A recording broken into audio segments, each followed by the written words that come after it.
Well, Dad, welcome. Happy Father's Day. Happy Father's Day. I made it another one. You made it another one. Yep. I'm glad to be able to do this with you. I'm glad to be down here. So let's kick this off. Before we get into all the other stuff, what was it like? Tell the church, what was it like raising me as a kid, 13 months apart from my oldest brother? Well, when you were a little baby, you were a very sweet child. You were totally different from your brother, Ben, who'd like to beat up on you. But you were a kid that got along with everybody, playing baseball with the guys or sitting around the side yard. We always had the little girls come up, and you were right there in the middle of them. So you're saying I had game as a kid? You think you did. You are the youngest of 6. Yes, I am. I remember Grandma, your mom, an amazing woman. We grew up a few houses down the street from her. Yep. What was Grandma like? Describe Grandma, Lula. Well, number one, she was a woman of God. Yeah. And everything that is good inside of me probably came from her side. Very giving, loved everybody. She was just a wonderful person. Now, your dad, my grandpa, Bill, that's Bill. a different story. Almost like night and day. Describe your dad. What was it like growing up with your father? In that household with him, you never knew what to expect from him. He had a lot of anger in him, a lot of hate in him. I never really saw much soul to him. I mean, he never really told me that he loved me. He never said that word over any of my brothers and sisters. So that encouragement and that positive reinforcement was never there. Right. It was always tearing me down, calling me names. I remember you told me, you said one of your first memories was you were 3 or 4. Well, I probably was 2 or 3 years old, and I was in the living room at our house on College View, and I remember a little wooden rocker. It might have been mine, but it went flying across the living room and smashed up against the wall. And I remember my dad cussing and yelling and screaming. And at times he would hit me, and a lot of times he'd be hitting my mom. Yeah, so you actually watched your father physically abuse your mother. Yes. And I remember I said, well, wait a minute, but you always said you loved us. You know, I have an older brother and a younger brother. You're very affectionate, very affirming.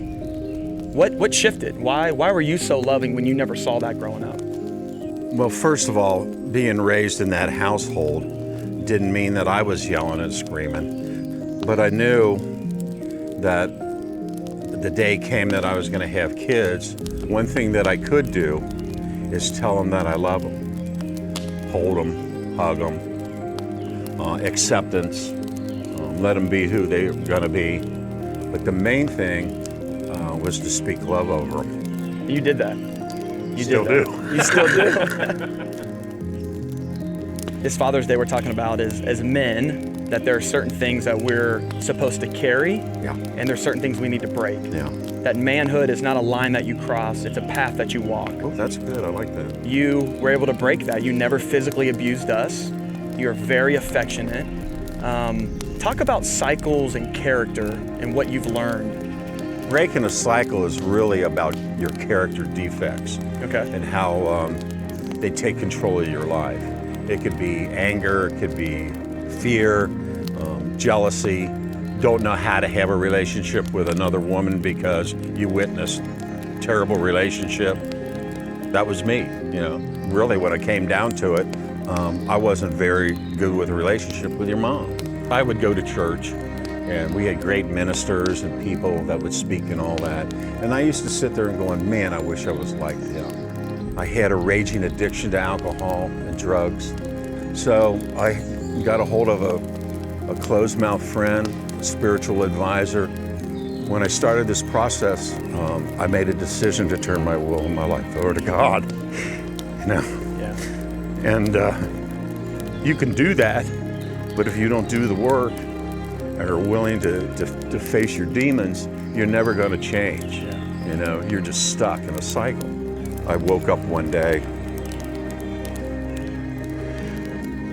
and the miracle happened where I no longer, thought about alcohol.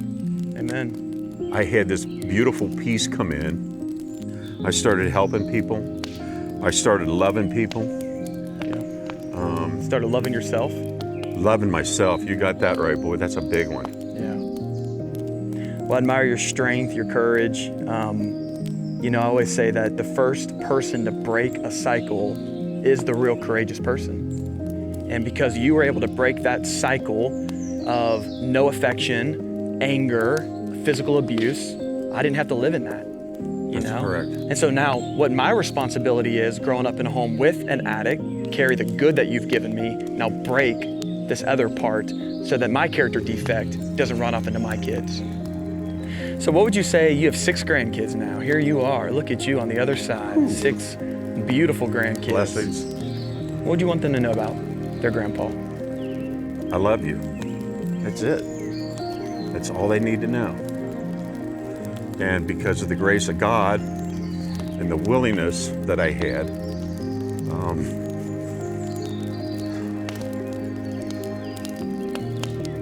they'll never see me drunk. Yeah. Well, thank you. Thank you for being an amazing father. Thank you for the amazing childhood I had. I have vivid memories that you always cheered me on, always affirmed me. Front row basketball, yelling up a storm. I had the best childhood in the world. So much of my personality, my love for the Lord, my love for people came from you. So I love you, Dad. Love you. Happy Father's Day. Love you. Love you.